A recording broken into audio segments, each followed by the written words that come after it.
దక్షిణ భారతదేశంలో ఉన్న సుప్రసిద్ధ ఆలయాలలో కడప జిల్లా నందలూరులోని సౌమ్యనాథ ఆలయం కూడా ఒకటి. సౌమ్యనాథ ఆలయం 10 ఎకరాల విస్తీర్ణంలో 108 స్తంభాలతో నిర్మించినటువంటి సువిశాల సుందరమైన శ్రీవారి ఆలయం. ఈ ఆలయం కడప నుంచి 45 కిలోమీటర్లు, రాజంపేట నుంచి 10 కిలోమీటర్ల దూరంలోని నందలూరులో వెలసింది.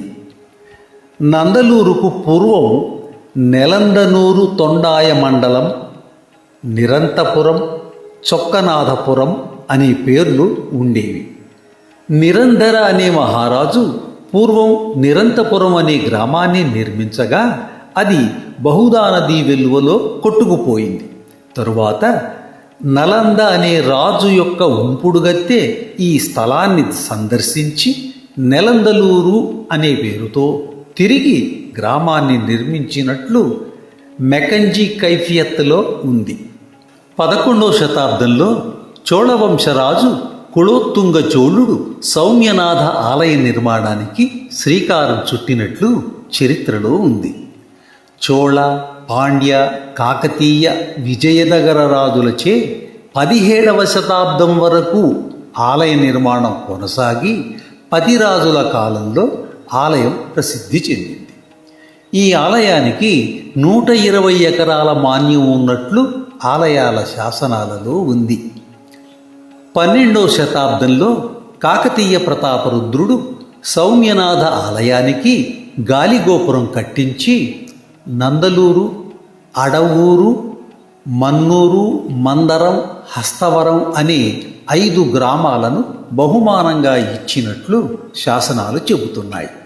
ప్రసిద్ధ వాగ్గేయకారుడు తాళ్లపాక అన్నమాచార్యుని జన్మస్థలమైనటువంటి తాళ్లపాక నందలూరుకు 5 కిలోమీటర్ల దూరంలో ఉంది. అన్నమాచార్యుడు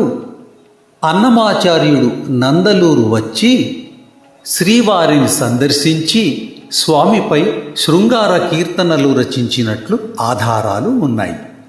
సౌమ్యనాథుని గర్భగుడిలో ఎలాంటి దీపం లేకపోయినా మూల విరాట్టు ఉదయం నుంచి సాయంత్రం వరకు దేదీప్యమానంగా వెలుగొందే విధంగా ఆలయాన్ని నిర్మించడం విశేషం.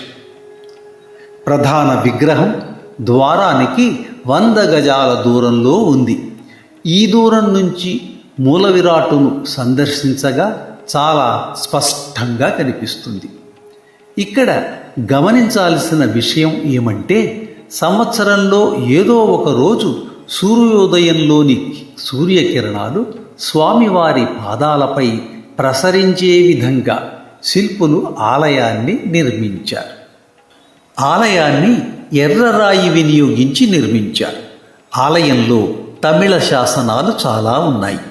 తెలుగు శాసనాలు తక్కువగా ఉన్నాయి. కొన్ని శాసనాలపై సూర్య చంద్ర చిహ్నాలు ఉన్నాయి. ఆలయ కుడ్యాలపై మత్స్య, సింహ తదితర చిహ్నాలు ఉన్నాయి. ఆలయ పైభాగాన మత్స్య ఆకారాన్ని మలచి ఉన్నారు. భవిష్యత్తులో పెద్ద ఎత్తున వరదలు వచ్చి ఆలయాన్ని ముంచెత్తినప్పుడు ఆలయ పైభాగంలో ఉండే మత్స్యమునకు ప్రాణం వచ్చి వరదలలో కలిసిపోతుందని ఇక్కడి ప్రజల నమ్మకం. ఆలయ గర్భగుడి ముందు ఉన్న కళ్యాణ మండపం కొంచెం విలక్షణంగా కనిపిస్తుంది. ఈ మంటపానికి క్రింది భాగాన సింహ తలలు ఉన్నాయి. సాధారణంగా ఏ ఆలయానికైనా సింహ తలలు ఆలయ పైభాగంలో ఉంటాయి. కానీ ఇక్కడ క్రింది భాగంలో ఉండడం వలన ఈ ఆలయానికి క్రింది భాగాన మరొక ఆలయం ఉంటుందని చరిత్రకారుల నమ్మకం. ఆలయం లోపల విశాలమైన యజ్ఞశాల ఉంది. ప్రయోగ నరసింహస్వామి, గణపతి, ఆంజనేయ స్వాములకు చెందినటువంటి చిన్న గుడులు ఉన్నాయి. దేవాలయ ప్రాంగణంలో ఒక కోనేరు, బయట ఒక పెద్ద కోనేరు ఉంది. బ్రహ్మోత్సవాలు జరిగినప్పుడు ఇక్కడ శ్రీవారికి తెప్పోత్సవం నిర్వహిస్తారు. బ్రహ్మోత్సవాలకు జిల్లాలోని ప్రజలందరూ హాజరై స్వామివారిని దర్శిస్తారు. ఈ ఆలయం చుట్టుపక్కల బహుదా నదీ తీరాన 100 శివాలయాలు ఉండేవని ప్రతీతి. 16వ శతాబ్దంలో ఇక్కడికి 5 మైళ్ళ దూరంలో ఉన్న పొత్తపిని రాజధానిగా ఏలినటువంటి తిరువెంగనాథుని పట్టమహిషి అయిన చెనెనమణి సౌమ్యనాథ ఆలయానికి శంఖ చక్రాలను, రత్నాల కిరీటాన్ని, జక్కు తిమ్మసాని రత్నాల పరాశరం, జువ్వల కమ్మలు, ఇతర స్వర్ణాభరణాలు కానుకలుగా ఇచ్చినట్లు తెలుస్తోంది.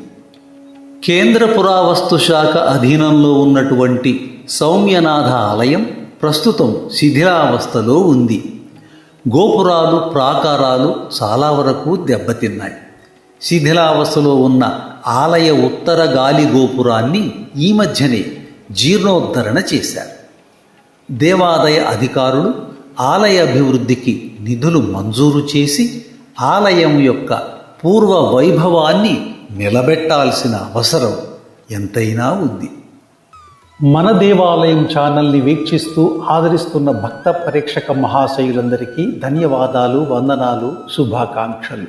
ఎంతో మహిమ కలిగి ఉన్నప్పటికీ పలు కారణాల వల్ల మరుగున పడిపోయిన ఆలయాల దర్శనం లేదా ఆయా ఆలయాల క్షేత్ర దర్శనం ఎంతో వ్యయ ప్రయాసలతో కూడిన విషయం. అయినప్పటికీ ఆయా వ్యయ ప్రయాసలన్నింటికీ ఓర్చుకొని ఆ అపురూప ఆలయాలను అసంఖ్యాకంగా ఉన్న భక్తజనులందరికీ అందించి ఆనందింపచేయడమే మన దేవాలయం ఛానల్ యొక్క లక్ష్యం. ఈ లక్ష్యం ఒక పుణ్యకార్యం. మన దేవాలయం ఛానల్ని మీరు సబ్స్క్రైబ్ చేసుకోవడమే కాకుండా వేలాది మంది భక్తుల చేత కూడా సబ్స్క్రైబ్ చేయించి ఈ పుణ్యకార్యంలో పాలు పంచుకోండి.